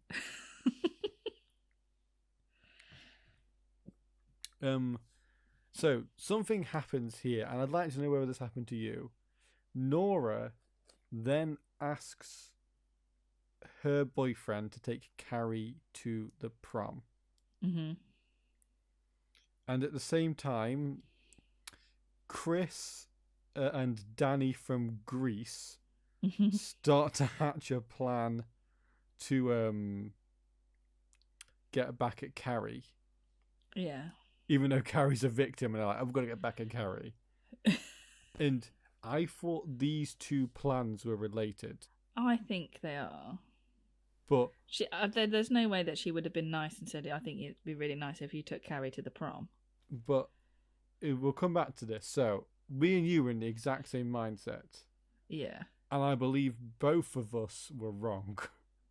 You think? You Yes. think she was being nice? I think Nora might actually genuinely feel remorse. Oh. We'll come back to it later on why I think Okay. that way. Yeah, so they start hatching a plan. Danny from Grease and Chris. And Chris demonstrates her superpower, which is the ability to give a blowjob and also speak clearly, which is an amazing superpower. How big is her mouth? Yeah, or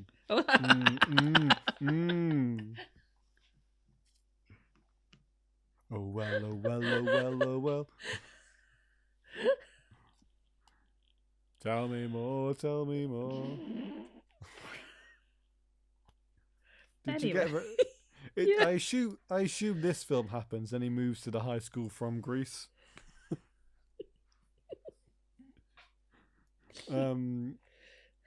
I got a bit where I felt a little bit sick, where I had to watch someone do some homework, and I was like, "Oh God, homework!" I had a genuine visceral reaction to Oh God.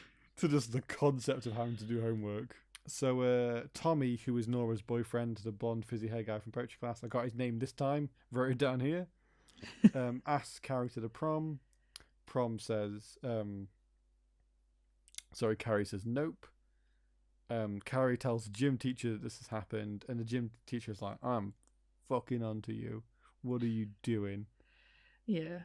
And Nora genuinely is like, what I think might have been genuine is like, I just want Carrie to have a nice time. I think, but I think it comes across as really that she's being really insincere. Mm. Like, yeah, it's really hard to. I think.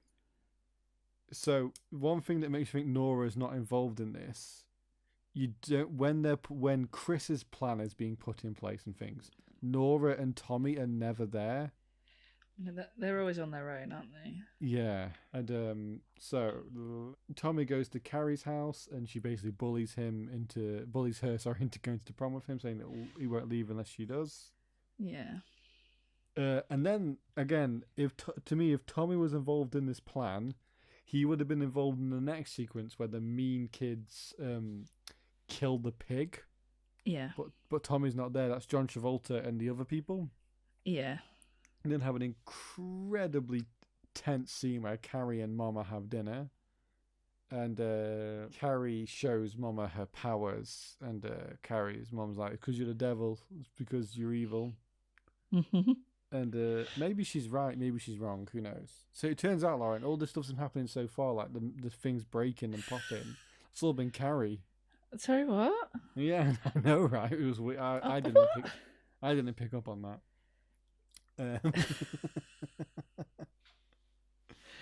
So the mean kids hide a bucket of blood up in the rafters. Mm-hmm. Carrie and Mama have a bit of a showdown after during a getting ready montage, which I thought was kind of like, I was like, a lot of tense stuff has just happened. This getting ready montage has kind of lightened the air a little bit.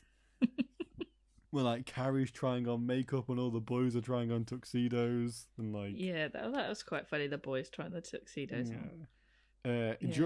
During Carrie and Mama's showdown, we get some nice Dutch tilts, and I'm like, oh yeah, they can be used really effectively. So Carrie and Tommy go to prom. Mm-hmm. The first song that's playing is one about how the devil has your soul. And I was like, I like that the music's telling the story, but this might be a bit on the nose. The gym teacher and Carrie have like a lovely heart-to-heart. Yeah, that was nice. Where she explains that her prom was a little like, it was awkward because like she hurt her feet and like she didn't get to dance. And she's like, so Carrie doesn't want to dance. Carrie doesn't have to dance. It can still be a really special night. Oh. And I was like, I'm happy there's like one nice person in this movie, and Yeah. and you can tell this film is fiction because the nice teacher is the PE teacher, Whereas in reality, I don't think anyone's ever said that. I had one nice PE teacher. Yeah. She was cool. But I remember there was another PE teacher who was quite a larger lady, called every single one of us fat and lazy, and then made us do runs around the gym hall. Good lord. This probably won't come as a surprise to anybody, Lauren. But PE basically for me was just like scheduled bullying. Oh. It's like we can probably get an hour or two of bullying into your week if we Oh no. force you to do sports. I'm surprisingly quite good at sport, to be fair. Yeah, I am a completely unathletic. I used to love playing football, and then when we played football at school, as soon as I got the ball, the girls would just literally like run out of the way.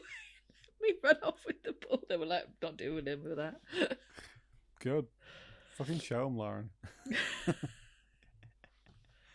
So yeah, the gym teacher's really nice to Carrie. There's a shot of Carrie and Tommy dancing, where the camera spins around them. Yeah. And it starts as really romantic and like idyllic. Yeah. But as it continues, it starts to become like uncomfortable and like chaotic. Mm-hmm. It just goes on for a bit too long. And it's like, it's just these seeds of doubt that Carrie has that no one could ever be nice to her. Yeah. And again, it's the filmmaking just shining through. And it's so, so wonderful and beautiful. Yeah. We get the vote for the king and queen of prom. And let me turn my page. And amazingly, Carrie and Tommy win because the ballot was stuffed by Chris and her cronies, Chris and the cronies. Yeah. Who Chris to get revenge on Carrie. Like Chris's plan is pants from the start because he has to spend all of prom sat under the stage. So she misses out on prom irregardless. Yeah. I don't know. But what I don't understand necessarily, what is she getting revenge on? Like, she got in trouble for being horrible to Carrie in the first place. Yeah. So, like, what is her revenge? Like, I was horrible to you, so hang on, I need to fix this. Well, that is just how people are, isn't it? It's like she only sees herself as the victim. Yeah. Like, there's probably a greater point being made here about, like, you know, we were talking about the thing like women hate women.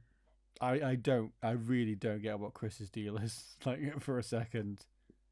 I don't also get she gets punished. She has, like, she's still going to prom. Yeah.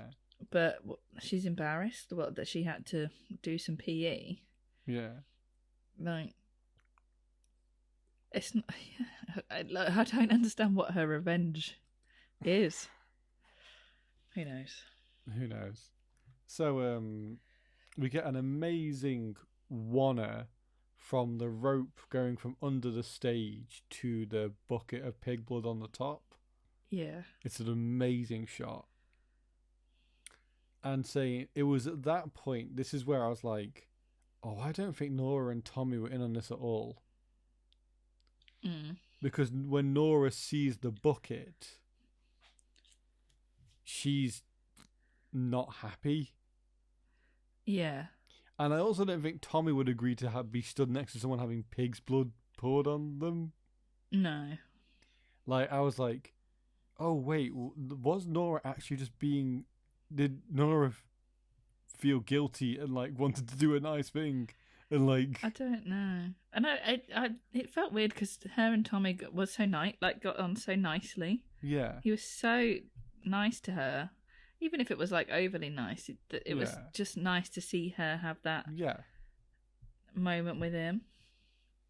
Yeah, like, I do think, and tell me, listeners, please write in and obviously there's I'm a massive believer that there's no incorrect way of reading a movie. I just want to know if people have seen Carrie, do they think Nora and Tommy were in on it, or do they think that they were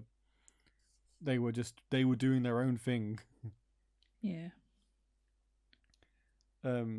Because Tommy didn't care about being king or queen, did he?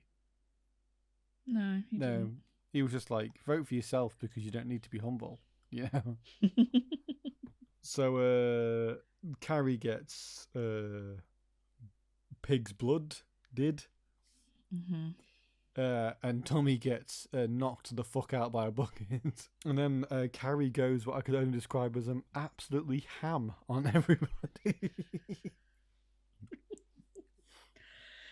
Yeah, she goes a bit mental, doesn't she? She shuts all the doors. People are like screaming, fighting to get out. But surprisingly, a lot of people in a high school, like in take it the end of year, that hall was filled with hundreds of people, all getting squirted with a hose. which flip flop between being quite funny and actually quite scary. Yeah. Just a bit, I don't know, it was like some of it was really intense, like the doors slamming and people like clawing to get out. Yeah, some amazing split screen stuff here. Like not split diopter, but like split screen. I was like, good, this is like I love anyone that knows me knows that I love split screen films and its use. I was like, this is so good.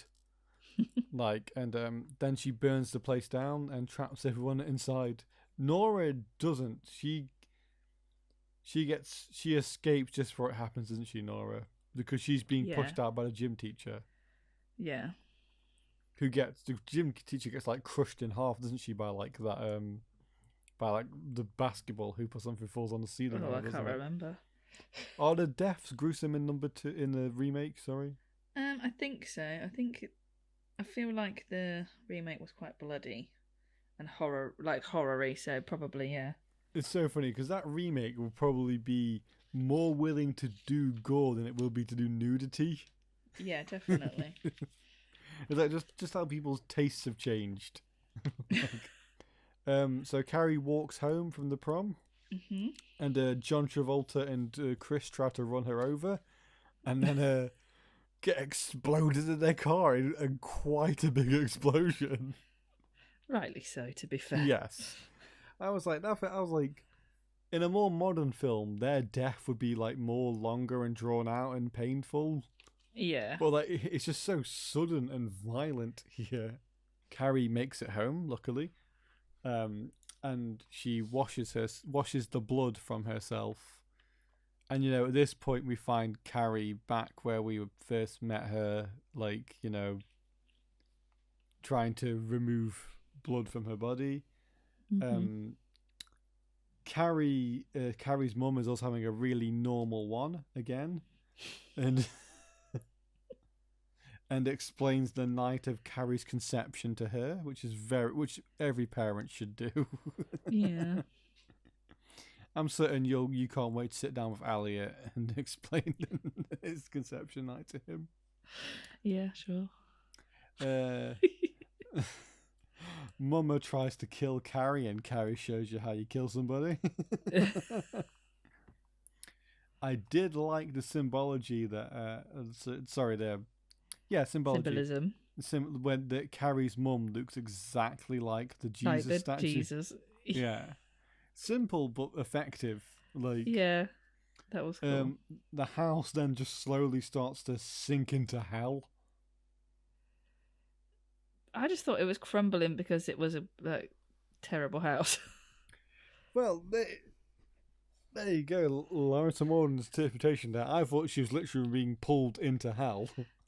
No, that's a better interpretation. Then it just formed to bits. Yeah. That was a structural knife wound her mum had on the wall. When she pulled it out, it started breaking it out. That's a better reading. She got her with. I'll tell you one thing. She throws all these knives at her using her mind powers, and one of them's like a bread slice. And I'm like, they're not very sharp. That one to pierce the skin. So yeah, the house sinks into hell. The house sinks into hell, and then we cut to Nora in bed. She's not very well, and then she has a dream where she goes to Carrie's house, and then Carrie tries to drag her down into hell. The end. The end. Carrie, 1976. What did you think, Lauren? I enjoyed it. It was like watchable. Like that bit at the end where she's like in a coma or whatever, and then she's dreaming about Carrie, actually made me jump so bad. Did it work? It really did. And I said to Lee, if that was a modern like jump scare, I would have probably crapped my pants. Oh, because it was just off. Like, it was just a little tad off being really, really scary, but it made me really jump. Oh, Laura, I've been playing a game called Alan Wake 2 at the moment, which is like a horror game. Because again, I'm trying to get better at horror stuff. And one of the first weekends I was playing it, I had a bad stomach, and the game made me jump so hard I had to check I didn't shit myself. You need to play the paranormal game, Oculus game. No, I would actually rather die. I literally played it for 5 minutes. I literally can't do this. I literally didn't even see a ghost or anything. It was just creepy enough to be like, can't do this. Get it off me. So, yeah, it was lovely watching a cinematic classic. Like, to see something that's referenced so often, and like something you feel like you know, and then like having it actually expanded in front of you. I really, really enjoyed it. You can understand. You can see why it's like so widely referenced. Oh, yeah. You couldn't make a film like that today because didn't we remake Carrie a few years ago? Probably got to wait a bit longer before we do it again. Wouldn't that be better as a streaming show straight to HBO Max? So let's give it some scores. Out of 5, what would you give the film overall, Lauren? I'm going to give it a 3. I enjoyed it, but I wasn't raving about it afterwards. I gave it a 4.5. Yeah, I really, really enjoyed it. And also, it bears saying the film's an hour and a half long. Yeah. You get a point in my eyes for being under 2 hours long. The acting? I'm going to give it a 2.5. Some of it was hammy. And Carrie was... yeah, she was irritating. Did you not like Sissy's performance? No. Was it making you feel a little space sick? Well, we could argue, Lauren, because I gave it a 4. Did you? I thought everyone's performances were really, really good. I think basically, like, lots of the main characters, we got to see, like, levels to them. Like, especially the gym teacher. Like, we got to see all these different... We got to see her being this, like...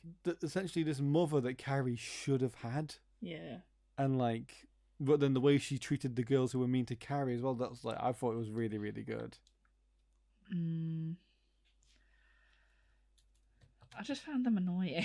That's fair. Like, I think it's just the American-y, teenager-y stuff.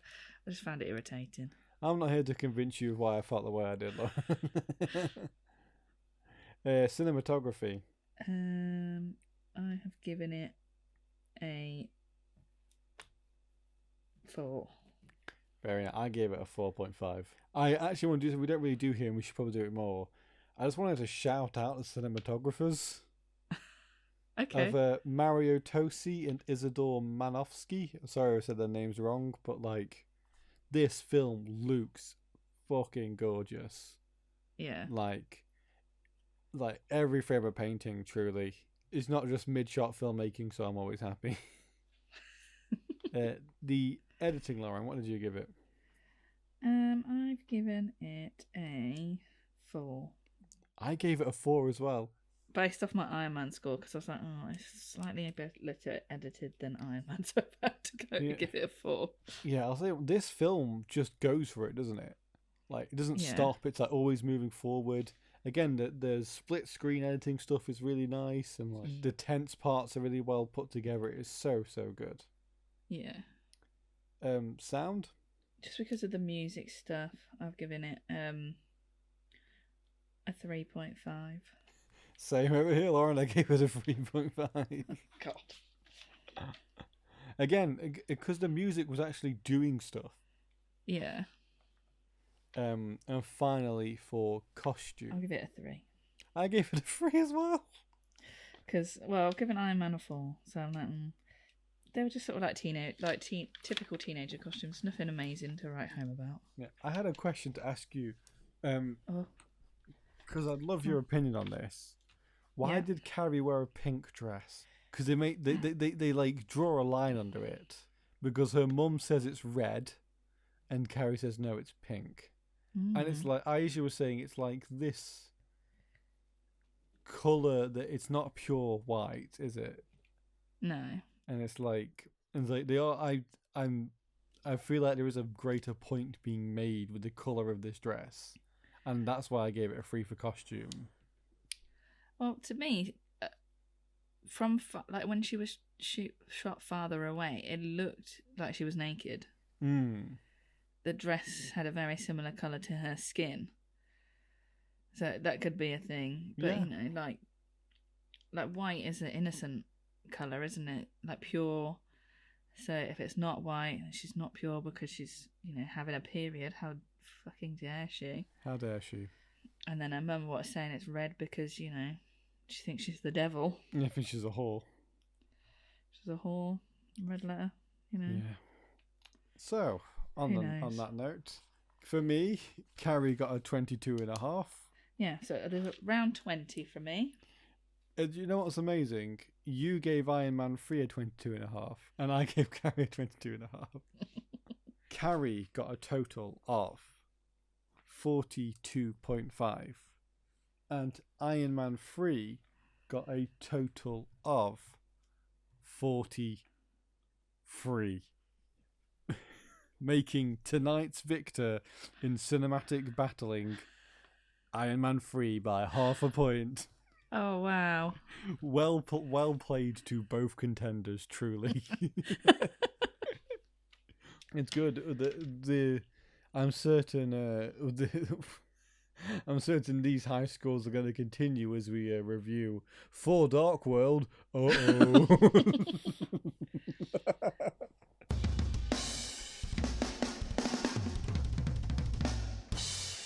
I'd like to thank you all for listening tonight. If you have any questions or hate mail, please send them over to us at themarvelouspodcast@gmail.com. The email's checked every hour on the hour. Like to thank Luke for our music. Thank you, Luke. His band Caymans have got an album coming out this year. Work-life balance. You can pre-order it. Pre-order a physical copy if you can. It'll get them on the album charts. It'll be absolutely smashing. Thank you, Luke.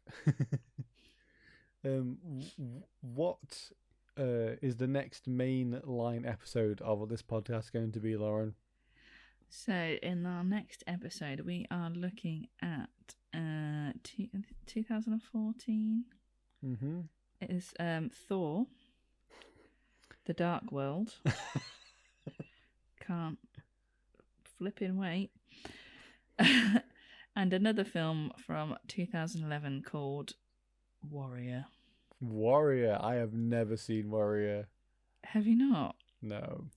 And it's and the theme is brothers fighting for the throne. Oh, cool. I can't wait to get those in my eyes. They'll be a good watch, apart from Thor. I can't wait to scrub my eyes after watching that.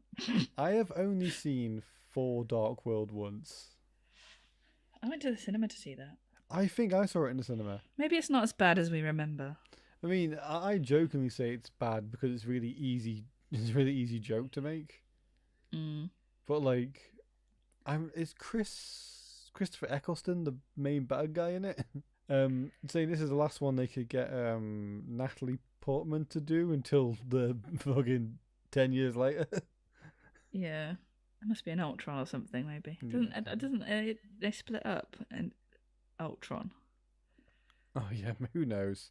It's what happens is that Natalie Portman goes, "I'm not making these fucking movies."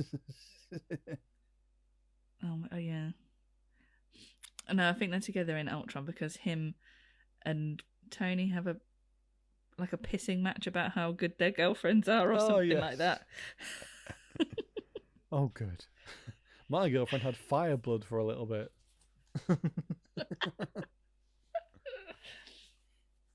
My girlfriend's got a line of goo you put up your vagina and apparently makes you ill.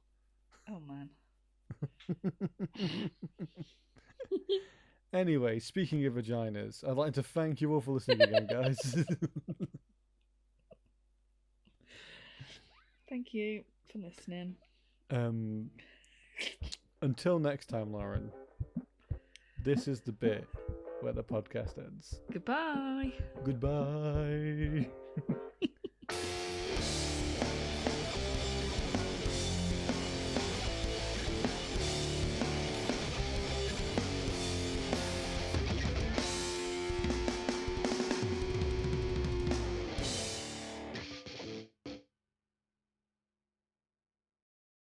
Josh, actually recording. Lauren is still recording, I think. Oh, good. Double check. Yes, still recording. 6 minutes in now. Hi, end of the podcast. I made a boo-boo, my fault.